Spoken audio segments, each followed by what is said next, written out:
Hello, everybody. Thank you so much for joining us.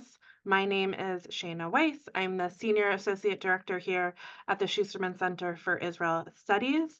I'm really thrilled to have our second meeting in the series about Israeli media during wartime. We have a really excellent program for you here today. I'm going to briefly introduce our convener of the series, Romy Neumark. She has been a journalist for over 2 decades in Israeli radio and television. Most recently, she was the senior news anchor at the Israeli Public Broadcasting Corporation, Khan. She's currently the Gerald Weinstock Visiting Lecturer and Fellow at Harvard University. Previously, she was a Nyman Fellow. She teaches, she researches. She's really a fascinatingly introspective person onto this issue. And today we'll be talking about investigative journalism. So without further ado, Romy. Hi, good afternoon, everyone. Thank you so much to the wonderful staff here in the Schusterman Center at Brandeis University. And thank you to Shayna and Alex, and thank you all for joining us from all around the world. It is a great honor and a privilege for me to lead and curate this series on the Israeli media during wartime, especially today when we talk about challenges of wartime investigative journalism. Investigative journalism is at the heart of the journalistic profession, and a free press is at the heart of the democratic system. The conflict between the journalist's commitment to professional standards and their belonging to a community is familiar to us from various arenas around the world. But what is special about the Israeli case? What does it actually mean to be an Israeli journalist today on the ground under an extreme news cycle? How does the media see its own role during wartime? Today, we welcome three esteemed investigative journalists who've spent years covering this crucial field to answer these questions. They are the watchdogs who uncover truth, often uncomfortable ones, about Israeli leaders, the Israeli main institutions. So join us for the next hour as we explore these issues with these three dedicated and honest journalists who have been facing many new challenges, but also new criticism and many new dilemmas since October 7th. Chen Liberman is a journalist of the veteran investigative program Uvda. Uvda is the Hebrew word for fact, which is broadcast on Channel 12. Uvda is the Israeli equivalent of 60 Minutes, the most watched and prestigious investigative program. Oren Aharoni is a former colleague of mine from the Israeli Broadcasting Corporation, Khan. It's like the BBC or PBS. He is a journalist who won the Uri Avneri Award for Journalistic Courage in 2022 for his treatment of municipal corruption in Israel. And Eyal Abrahami is the editor-in-chief of Shomrim, The Guardians, the Center for Media and Democracy. It is an independent, non-profit news organization established to strengthen Israeli democracy through investigative journalism. So thank you all three for coming and sharing your insights in this complicated time. And Eyal, I would like to start with you, please, because the Guardian's model is relatively new in the world of journalism. It is similar to the ProPublica model, and it illustrates the need for investigative journalism in the age of commercial media. And when the various channels and newspapers in Israel do not have the budget or the time to conduct investigations that, as we know, can last months, you offer them high-quality investigations in collaboration with the Shomrim. So just to understand, what did you have on the shelf on October 6th? And 5 months later, how much is it actually been published? Well, on October 7th was a Saturday. On Thursday, we published the first two stories from a project that was in work for, I think, for almost 4 months. It was dealing with Intellexai, and a company which is Israeli multinational company that is producing spyware, phone spywares, and the investigative story that we brought show how these guys were selling the spywares to probably or almost every dictator that only asked to buy it. The first two stories were published in Israel. It was published all over the Israeli media. Almost every news outlet took it and published it. That was Thursday. The following stories, the next 2 or 3 stories were supposed to be published the following week. They all went to the bin, all of them. None of them were published since then. The public attention went somewhere else, and that happens sometimes. We would talk about the public attention more broadly soon, but can you give us an example of a story that needed the special treatment that only your newsroom's database can give since October 7th? Yes, I can. We did a lot of thinking about what stories you want to do, or what investigative stories you want to do during war times, and it's a fairly complicated issue. So, but one of the advantages, the big advantages we have, is that we are a member of quite a few international investigative organizations, OCCRP, ICIJ, EIC.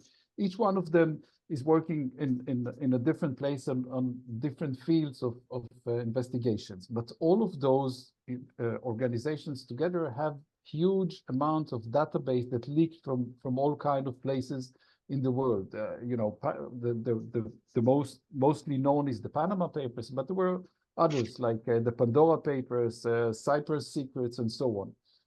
After the war started, we decided to scan those database, those leaks, to see if there are any people that are involved in the war, mainly Hamas people, which nobody really did before. And pretty fast, we found a nice gentleman called Abdallah Hamze, who is originally, he's from Sudan, but he's working all around the Middle East. We found that Hamza had quite a big European financial operation. He had 2 companies in Spain, and even more interesting, he was a partner with the Egyptian government in a gold mine that operated in Egypt. Hamza is also, except being for a businessman, is also one of the Hamas financiers. He did some serious laundering of money for Hamas, and he moved quite a few millions from his own money to the Hamas. Following the publication that was done with the ICIJ and the CNN, the European Union put some sanction on Hamza, and then the Americans, the U.S. government, put how do you say it, a prize on his head to people who would bring information that would bring to his arrest. Important story, and it got a lot of coverage around the world as well, and it also made a change. Thank you, Eyal. I would like to ask you, Oren, you mainly work and produce short documentaries for Channel 11 Daily Primetime News edition. We're talking about 8 p.m. And you told me that the same team is producing 5 times more work since the war began, and it's nonstop. So let's start, please, with watching a short clip I've edited from one of the first interviews you made. It's in the first week of the war, and you are speaking here to Iran that her boyfriend, Neta Epstein, saved her life in their safe room in Kfar Aza on October 7. Let's watch the video, and I'll ask you questions afterwards. ואז הם זרקו את הרימון השלישי, הרימון השלישי התקרב אליי. הוא קפץ על הרימון, בצעקת רימון, כמו צנחן אמיתי שרק השתחרר. בלב שלי אמרתי, למי אתה צועק רימון? למחבלים שזרקו את הרימון או לי? כאילו, מה זו הצעקה הזאת? ואז בזמן הקפיצה הם ירו בו צרור של יריות. נטע קפץ על הרימון והציל את אירן. המחבלים שרצחו אותו החליטו שלא להיכנס פנימה לממד, ואירן הצליחה לתפוס מחסה ולהתחבא מתחת למיטה. אם הם היו מדלגים עליו ונכנסים, הם היו רואים אותי, אבל הם לא עשו את זה. הייתי בפינה מתחת לקיטבג שלו. ואז הם זרקו את הרימון הרביעי, שהתחיל שריפה בממד. הוא הצית תמונה שהייתה על הרצפה. אז אני שוכבת מאחוריו, כשיש שריפה בממד, והם בסלון. וכל הזמן בהיתי בו. אמרתי, אני מחפשת סימנים, לראות את הריאות עולות, את הבטן זז, איזשהו קפיץ ביד או משהו שיראה לי שהוא בסדר, שהוא סתם מחוסר הכרה, אין סיכוי בעולם שהוא מת עכשיו. באיזה עולם אני מסתכלת על חבר שלי שוכב, מדמה, כאילו הכל היה דם. רק כעבור 5 שעות, כשכל הזמן הזה אירן שוכבת מתחת למיטה, כשגופה של אהובה מגן עליה, הגיעו חיילי צה"ל לחלץ. Oren, you did dozens of stories. You published them since this story, and you choose to share with our viewers Neta and Oren's story today. Can you explain why you chose this story? I'll start with that. I mean, on the 7th of October, when we woke up, it was a holiday, it was Saturday. We heard the sirens. We thought at the beginning that it was like, you know, another round of battle. And after a few minutes or hours, I don't really remember, we started seeing videos, footage from the kibbutzes around Gaza and the cities around Gaza, and the sightings were horrific. I mean, it was entering a nightmare that we were not ready for. And I'm not ashamed of saying it, but I was in shock. At the beginning, I didn't think about journalism. It wasn't really on my mind. I didn't think about my work, my job. At the beginning, I thought about surviving. I thought about my family. And I thought about the people that were over there. Now, you have to realize that anyone in Israel, because it's a small country and everybody knows everybody, everyone knows someone that was over there, whether it's a friend, family, colleagues. It's like a small family. I mean,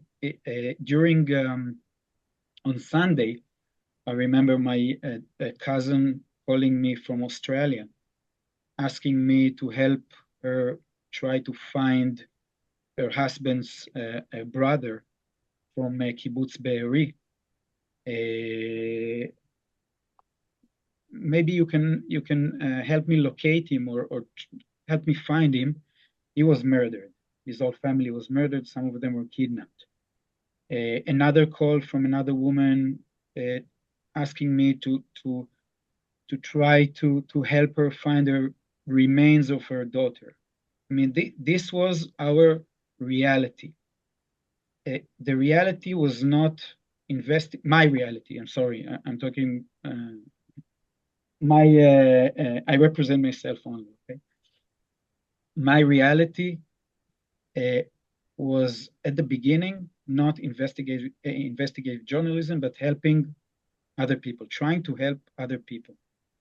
And when you asked before about the report that we were supposed to publish on Sunday, I had a report ready about candidates that are running for office in the municipality that are under investigation of corruption. Okay, that was never published. The elections were last week, but from Sunday or Monday, when we went down to the area, it was very dangerous. We're talking about 40 kilometers, which are about 25 miles around, something like that. That was still full of terrorists. Okay, bodies, army. It was a mess. It was hell.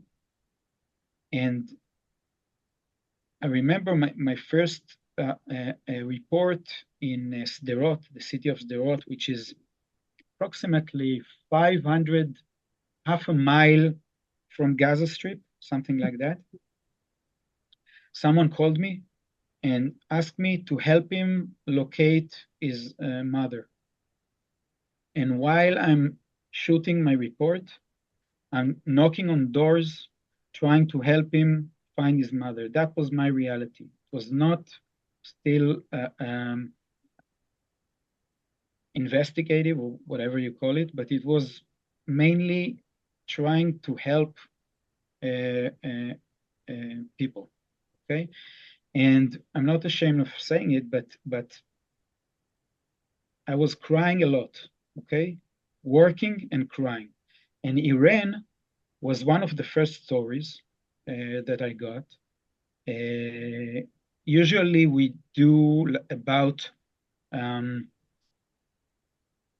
28, 30 reports a week, which are about 100, something like that, or 100 a month, okay?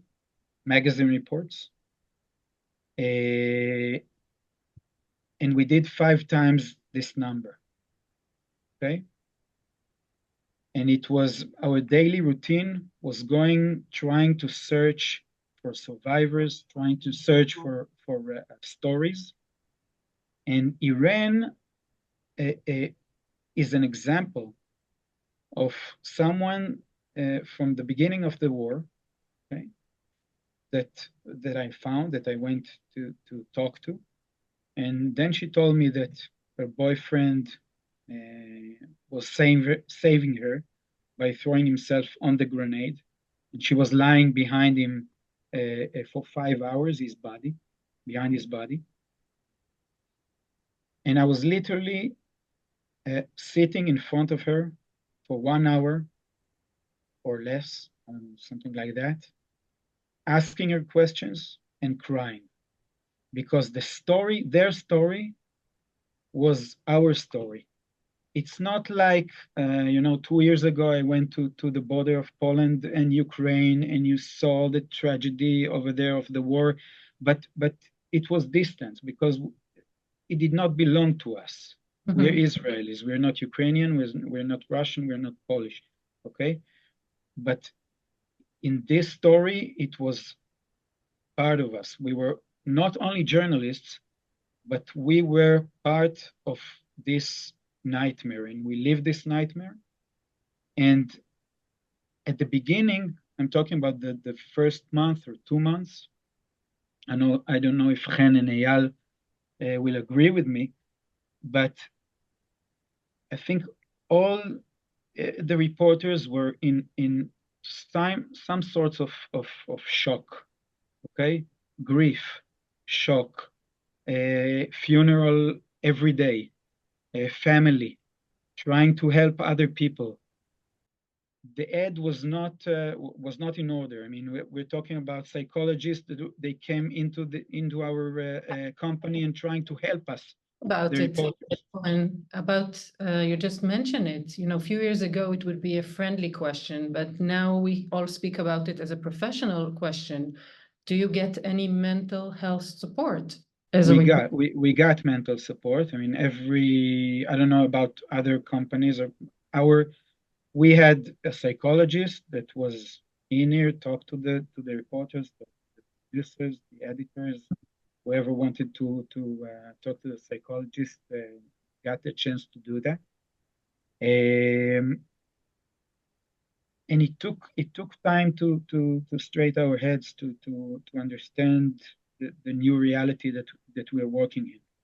Because it was very difficult, and I chose this report because this report, for me, is a symbol of the beginning of the war. I mean, this was our journalism at the first month, the first 2 months. Okay, to hear the survivors, to hear the families, to hear the stories of the dead people, of the people that were kidnapped to Gaza, to bring the stories to the Israeli audience.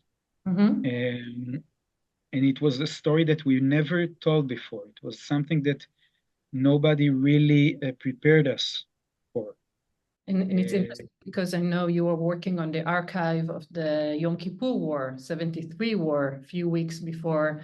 Right, but it was 50 years ago, and the footage is in black and white, and you feel distance. I mean, we grew up as Israelis on the stories of the Holocaust, of course. And our grandfathers were in Poland and Germany in the 30s and the 40s. But back then it was, it's far away, it's distance, it's in black and white. You don't feel it. Now you're in it. You're in the story. You're part of the story. You're not just a journalist is looking from the side to these people and to the stories, but you're really part of it. Our colleague from our work, Eyal, was murdered in one of the shelters there after she ran away from in the party, from the Nova party. And the terrorists ran after them and threw hand grenades into the shelter, and she worked with us. I mean, everyone knows someone, at least one person that was murdered, and the killings were sadistic. It was something that the rape, the beheading of the babies, the kidnapping, it was something that we were not prepared for, and we're still not prepared for it. Yes, I hear from many Israelis saying that October 7th never ended. And this is a point where I want to talk to you, Chen. And maybe we're still in October 7th, but the piece we're going to show now was aired a month ago. And it's a clip. But Romy, I would like to, before we get into the piece, yes, that the film, I would like to connect to Oren's words about our experience as journalists covering these horrors. And you asked about psychological treatment or any kind of mental help. And I do want to stress that I actually felt thankful being a journalist during this horrific times in Israel, because at least for us, unlike other citizens in Israel, we have a job, we have something that we need to do. We have a role in this chaotic reality, and we also have some kind of a filter on this horrific reality. And that helps, I think it helped me to deal with this reality, because I can look at these horrors and I can look for the story in these horrors. And it might sound terrible that I'm thinking, of the situation also as a function, but that helped me to deal with this chaotic reality. So I think that all citizens in Israel need mental help. But I actually feel as a journalist that I'm okay, because when everything is so crazy, at least I know what I need to do, and I know what my job is. And other citizens were so helpless in this reality, had no job, had no meaning. At least we do have it. And we have a filter, which is very important to distance ourselves from this reality with the filter of what makes this horrific reality a story. And I hope that doesn't sound too cold. But that's how I felt. And maybe it's a story I'm telling myself to feel better with all the terrible stories that I'm hearing. But that helps me to deal. Now you can go on with that. I think it's all connects, because the result of what you were working on in the first few months of the war, we will see a really short clip out of it. You first exposed the radio communication of the combat soldiering who tried to save Paga, one of the bases near the border, in October. And the name of the movie is We Are Golani. It was aired, as we said, a month ago in Channel 12. Let's see a clip.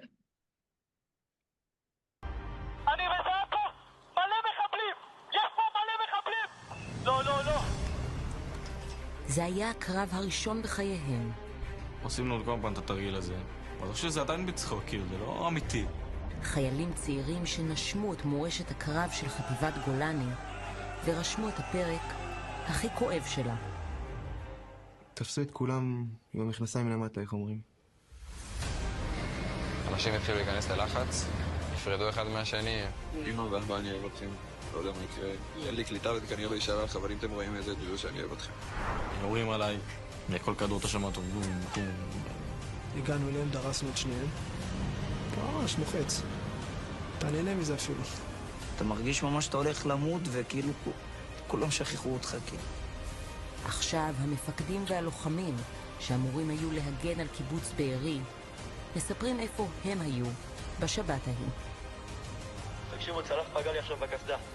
אנחנו שנייה מלמות, הם כבשו את פגה. אנחנו נמות פה. חיילי הגדוד ששילם את המחיר הכי כבד, גדוד 13 של גולני. אני רוצה לחבר על שיחה עם תומר המגד. אוקיי. צערי, אני לא יוכל להבטיח לך שאני לא אתקשר יותר לאמהות, ואת יודעת, אולי גם יצטרכו להתקשר לאמא שלי או אוי, לא, די, לא, די. אבל נעשה הכל כדי להחזיר את כולם בשלום הביתה. איך שיגמר אני אבוא.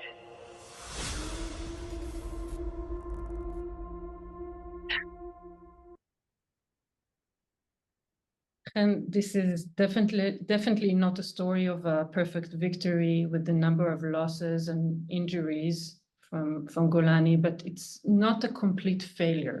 Can you point out the differences or the new challenges that you were facing when telling this complicated story and working on this project compared to your previous work? Well, my previous work, I've never dealt with the military story. That's not usually the kind of stories that I cover and investigate. But after October 7th, it was very clear that I need to get into this field because this is the only thing that we're all going to talk about. So for the first month of October 7th, it's like a new reality, October 7th. So there's the first month of October 7th. I was documenting the life of the Abrahami family. Their daughter is still hostage in Gaza. So I covered that humane story. Wasn't an investigative story. It was just just understanding the reality, the day-to-day reality of a family of a hostage. But then after a while, I was very interested in understanding what happened to our soldiers, our military bases on the border of Gaza, because the civilians that were attacked on October 7th, we were all asking, where was the army? Now, we have these battalions, we have these military bases on the border. We have such a strong army, so what happened that day? And everybody was asking this question, but it was very clear that it would be hard for us to get the accurate answers in the beginning of the war because the army was occupied with the war in Gaza, and it was very clear that it would be difficult to get the sources and the people from the inside people that will give us the information.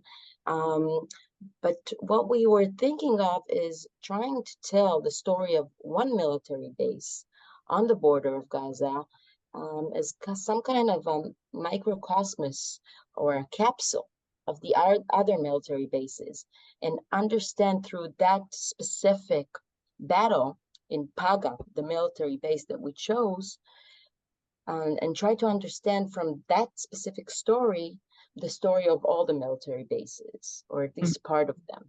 Now, Golani, the brigade, that is also a symbol of Israeli masculinity, I would say, they lost 73 soldiers on October 7th.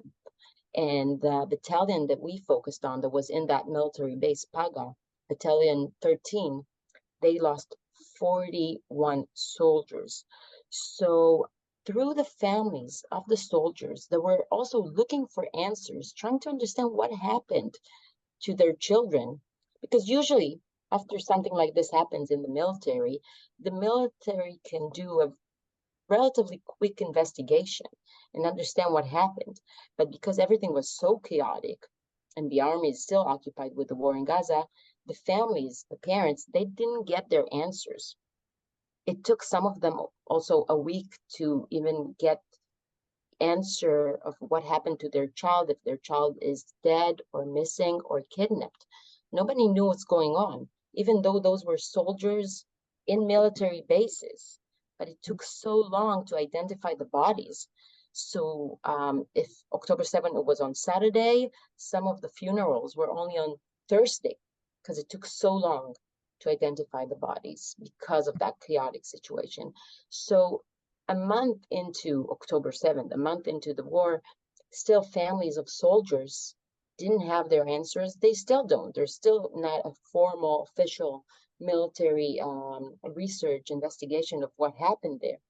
So we decided to investigate in our means, which are limited because we don't have access to all the information that the Army does have. But through testimonies of soldiers who were there and survived, we could figure out exactly what happened there minute by minute. Because at that time, we heard so many horrors from the civilians of October 7th that were attacked in their homes. But soldiers are not too eager to sit in front of the camera and tell the more difficult stories. Usually you hear them telling the heroic stories, but at this time it was different because the Army got such a huge blow, and the soldiers were so traumatized, and some of them didn't even go back to, they just got discharged from the Army. So when we sit and interview them, they talk in a way that I think if we look at Yom Kippur War, it took the soldiers from Yom Kippur 50 years to talk, to tell the story, the emotional experience also.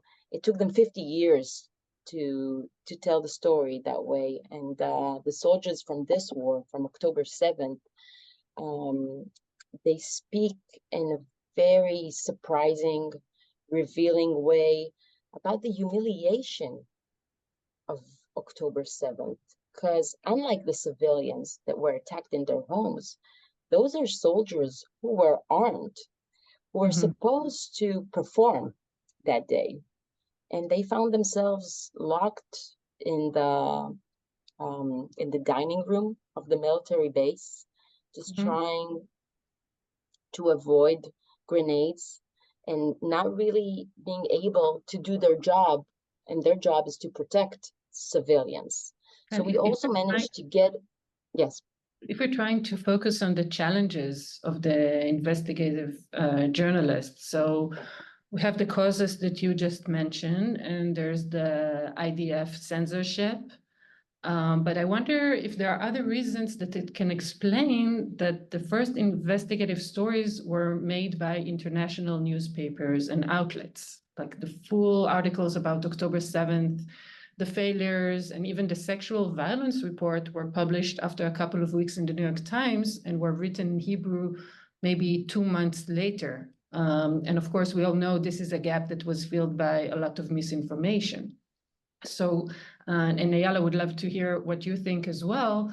Where were the journalists that are trying to answer only now what happened? Or maybe you can help us just get into a reporter or an editor head dealing with these questions and maybe asking, does the Israeli public, does the Israeli audience are ready to hear the truth?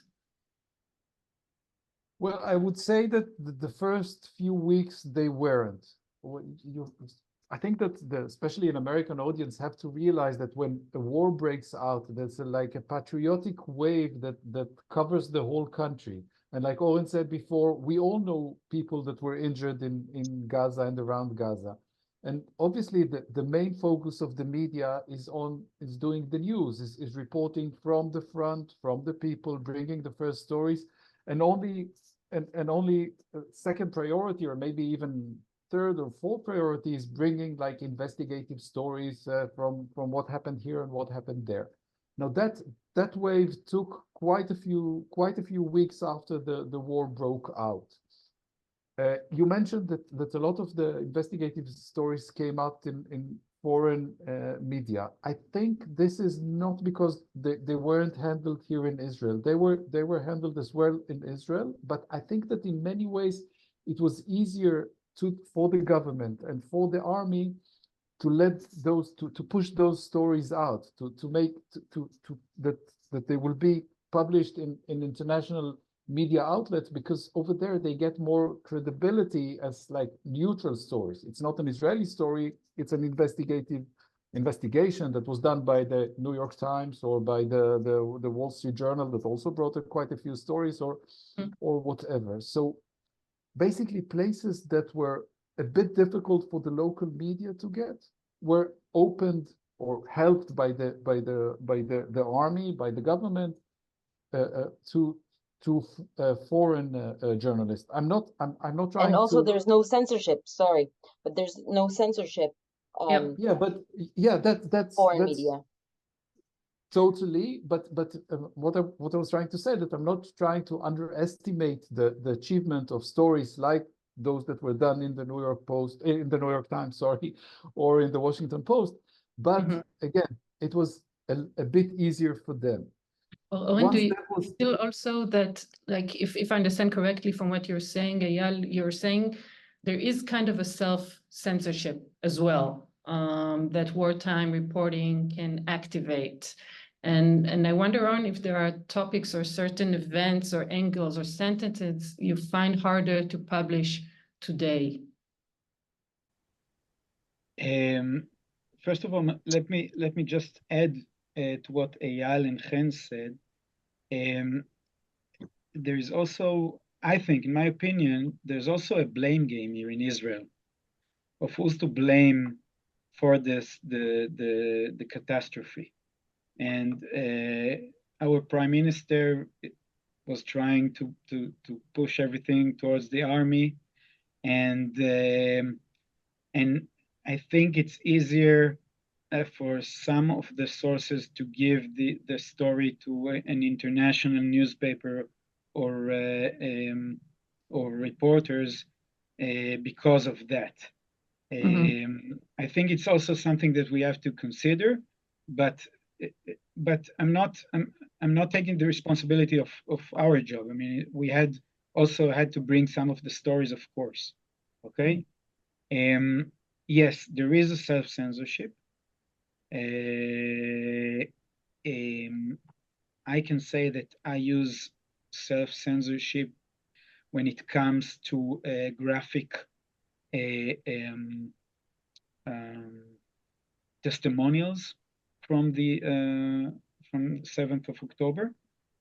And also, I ask myself sometimes when I interview, I had one interview with one of the women that was released from Hamas, and she was telling me that one day she's been there like 30 days, okay, and 2 days out of the 30 days, she felt fine. Okay, she felt secure in Gaza, and I didn't know how to approach to this information. I knew that there can be a lot of reasons for saying that. Okay, that I cannot even start to judge and start to get inside her head to understand what she's saying. And I was wondering between me and myself, I mean, whether to tell all the story of her telling that 1 or 2 days she felt secured in Gaza, which is the right thing to publish or not. Okay, there are a lot of dilemmas over there, and I don't know. I really don't know the right answer. I have to tell you, I don't think I'm right. I don't know if I'm wrong. I never dealt. I don't think that any one of us ever dealt with such materials to really to have enough time to process and to understand what sometimes to overthink or oversay some of the things. So there are a lot of dilemmas during this work. There is the army. What, Romy? You want to ask something? Yes, I want to ask something because soon we will open the Q&A from our audience. And the most repeated question I get here in the US as an Israeli is why the Israeli media is hardly reporting about the crisis in Gaza after the Israeli attacks. And so I would like to hear any of you explain why actually, besides Haaretz maybe, the Israeli press was not covering Gaza for the first months, and nothing at all, and even now, hardly. I think that there are a lot of reasons for that. I think the Israeli media covers what happens in Gaza, not enough in my opinion, but some of the stations, the TV stations do cover, not all of them. One of the reasons is that we cannot get inside Gaza. Okay, as a reporters, we can only get inside escorted by the army, but which is kind of a circus, yeah.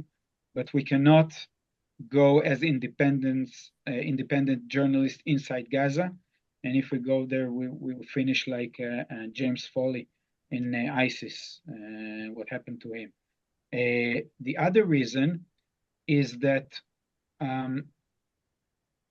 we tell, first of all, we tell our story. We tell the Israeli story. The American audience and the European audience, they are telling, of course, they told at the beginning the Israeli story, and then they moved to the Palestinian story, which is normal and understandable. The Israeli story is still going on. I mean, our first story in the lineup of the news edition is still the soldiers and the people that are hostages in Gaza, the Israeli story before the Palestinian story. And I think that we can do more, but it's pretty difficult to go inside and really interview and see the footage unless you're close to the us. And what do you think? I think that Oren is right, but there's also something that might be hard to admit. But when we look at the previous war, Shomer Chomot, what's 2022? Yes. So then we didn't have October 7th. We didn't have mass murder, rape, and all of those horrors. But still, you couldn't find that much empathy amongst the Israeli audience, and therefore also amongst the Israeli media for the suffering of people in Gaza. That's basically, there's, I think, a majority of Israelis do not have empathy for the suffering of people in Gaza, and it's even, and after October 7th, they can also justify it for themselves. But I think it started before October 7th. Now it just got a justification. Now we're allowed to have no empathy for people in Gaza. And I want to show an example. Amit Segal, a journalist from Channel 12, he published a story now. And before he published the story, he said, I'm going to have a very annoying story for you in few minutes. And then he published a story of how the military transferred orphans from Gaza to the West Bank without the cabinet knowing about it, without getting anything, any favors, anything in exchange from Hamas. So he's telling the story as an annoying story about how Israel is giving humanitarian aid to Palestinian orphans. And most reactions to this story is, how are we doing this while we still have hostages in Gaza? How are we helping those Palestinians, those Gazans orphans, instead of demanding something in exchange? Now, we're not going to get anything in exchange. And Sinwar, the head of Hamas, he doesn't care if these orphans stay and die in Gaza. But still, this is the mainstream. This is today the mainstream sentiment in the Israeli public, and therefore in the Israeli media, because I think that Israeli journalists cannot really differentiate their feelings as Israelis. And yes, there's less and less empathy, and October 7th created even less empathy for the suffering in Gaza. And it's not something that we should be proud of, but I think it's part of the reason that when we do talk about the suffering in Gaza, we talk about it, and also in the previous war, we talk about it in ways of how this might hurt our the world public opinion about us. We don't really talk about the moral issues. We don't. I agree. I agree with Chen. I mean, the angle here is the criticism of our government, how they treat the Gaza, not the stories in Gaza. I agree. So following that, I want to ask one more question before we're going to you, Professor Shana Weiss, with the question from the audience about this area of polarization, and the question that our US colleagues are asking themselves as well: how does it threaten the free press? So if you are under a threat of some kind, or you know what, we can even talk about Benjamin Netanyahu government, a leader that does not give interviews to local journalists for years, not taking responsibility for the war, and the White House is already accusing him publicly. So what do you think is the investigating journalism role today in this issue and those challenges? And please, short answers, so we can hear more of the voices waiting. I would say it's more important than ever. This is the time to bring the stories. This is the time to show the public what's happening and what happened and who's responsible, and the rest of the things, the policy that brought this war on us. I can say that there's a lot of pressure from the politician side. We never got so many letters and so many threats from politicians about stories that we publish. We basically, every story that we publish, we get a letter, and sometimes it even goes to court. It doesn't matter how right the story is, how accurate it is, or how wrong it is. You get the letter. That became something that's the daily policy of politicians. So we have to go on, and we have to do our work. Are there other threats, Chen, Oren, that you feel? Is it more dangerous to be a journalist these days? Yeah, but yes. I don't think it's because of October 7th. I think it's before. It's because of this specific government, and also the echo chamber of the radical right, and Channel 14 in Israel, that is, the channel that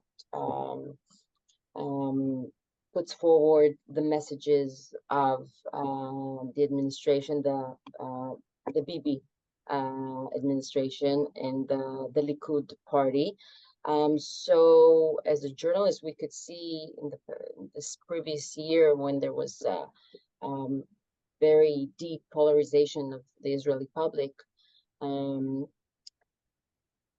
involving the judicial reform, you could see reporters coming to cover demonstrations and being attacked by demonstrators. So you feel that.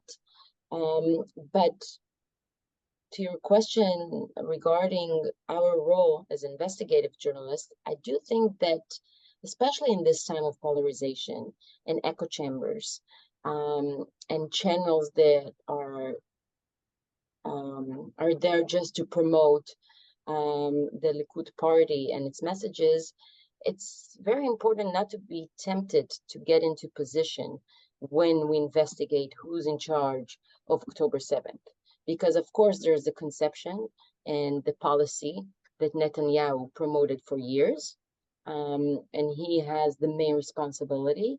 But also there are so many failures within the army, and although Netanyahu targets the army to get out of his responsibility, it would be too easy for us journalists to get into position and criticize only Netanyahu and not investigate what happened really inside the army that led to this tactic failure.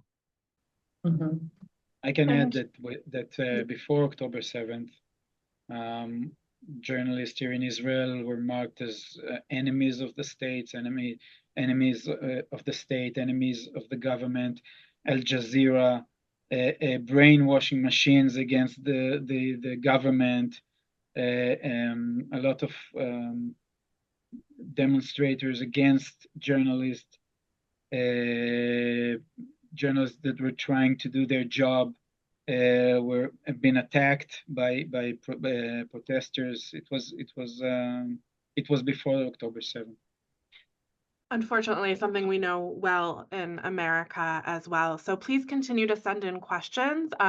Romy actually asked a big one for me, which you all discussed, which is about sort of coverage of the war on Gaza, especially given that we know that many journalists in Gaza have been killed as well. I wanted to ask you about reporting sort of other news. I was thinking about this when the reports on the Meron disaster came out last week, right? As I'm sure most of you know, and many of our audience, a couple of years ago, there was a catastrophe on Meron during a religious pilgrimage. Over 40 people died. The sort of government inquiry reports came out last week, and it was covered, but sort of a blip. Is it just too soon? Is there any possibility of covering sort of other news like this? Where do you see these sort of things going, both sort of in your own work, maybe with longer term projects, but also in the day-to-day news coverage? I think the results of the investigation into the Meron disaster got huge headlines during that day, but you couldn't avoid putting it into the context of an investigation into the government's failures. And we could see how the investigation into Meron can show us what would be the reactions and what would be the result of the future investigation into October 7th. Mm-hmm. Eyal or Oren, do you want to add to that? It's very difficult. The Israeli news cycle is very, very fast. It's much faster than what you guys know in the US. Headlines here change once an hour. A story that lasts, I don't know, 2 hours in the homepage of a major website is an old story. And it simply doesn't happen. So basically, even the big stories, even the Meron catastrophe conclusions, even that it only hold it for a while, because then there's the military operation and there's hostages and there's negotiation with Hamas and there's this and there's that, and so it was simply pushed out, and that's a kind of almost natural thing to happen in the cycle that we live in now. Hopefully, it will slow down a little bit as the war will go down, but in Israel, the cycle is always very fast. So any story here a story that lasts here for 2 days is almost ancient. So basically, that's the place where we live in. I think 7 people were murdered in the Arab public in Israel, and in 4 days. In the last 4 days, and this barely got any coverage. It's a headline, but it was Haaretz page 7 today. Haaretz page 7 down, the bottom part of the page. And I know Oren is talking to us from the newsroom, and in a few minutes his new piece will be aired. And what are you going to talk about tonight? Maybe it will give us a sense of the news cycle. I'm not going to talk about the war. I'm talking about the municipality elections and how the Likud party lost some major cities and the reasons for that, and whether there is a change or a movement in the electors, maybe if there will be an election in Israel, if it will change anything. It is an interesting story, but as Eyal said, one story that you're chasing, 5 minutes later, you have another big story I mean, we have a 9-year-old girl that is missing for like a week and a half, I think, maybe more, and nobody is talking about it anymore. And a missing child in Israel is a big deal, a very big deal, and she's just vanished, and it's not in the headlines anymore. And I mean, the amount of news, the amount of things that are going on here is almost impossible to cover. I wanted, we only have a couple of minutes left, and I know we won't have time to speak about it fully, but we got a couple of questions about your relationship with sort of members of the international press. And I know that you've all worked with members of the international press formally, right, Eyal, and you're working with The Guardian, and I know informally and others. If you could just speak about that since October 7th, what has that been like? I'll stop elaborating there because we have 3 minutes left. Well, I can say that Shomrim publishes stories with quite a few major outlets in the world. We published with AP, Bloomberg, CNN, ProPublica, Washington Post, and more and more and more. After October 7th, we got some suggestions, very kind ones from quite a few of those outlets to help in many ways. Some of them. In one case, one of our journalists had a relative, one of his cousins that was a hostage in Gaza. So they offered to help with pushing the issues in the countries that they operate and more. It was very heartwarming. We got some requests from outlets around the world to help them with stories in Israel. We actually did one investigative story with the CNN about the financing of the Hamas before the Hamza story that I mentioned before.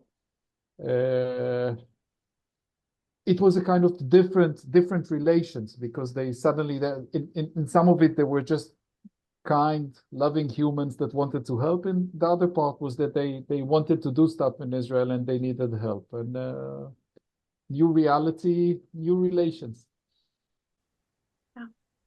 Chen, Oren? I was asked by German journalists and Italian journalists to use my reports to broadcast them in Germany and Italy, so we let them do that for free, and of course connections with survivors, but that's about it. Mm-hmm. So first of all, I just want to thank you all, your openness, your honesty in dealing with these really difficult and complicated issues. I learned so much. I can say it's wild for me knowing that I'll probably watch the news tonight and see some of your faces again. Thank you so much. I also, of course, want to thank Romy, who is our convener and our organizer, helping us understand these issues. Thank you all so much for attending. And I invite you to join us in 2 weeks for our final installment of this series. We'll be talking about satire and its place in wartime with editors of top programs, including Kupare Sheet, Checkout, and also Zehu Zeh, a sort of evening variety show as well. So again, thank you all so much for coming, and see you again in 2 weeks.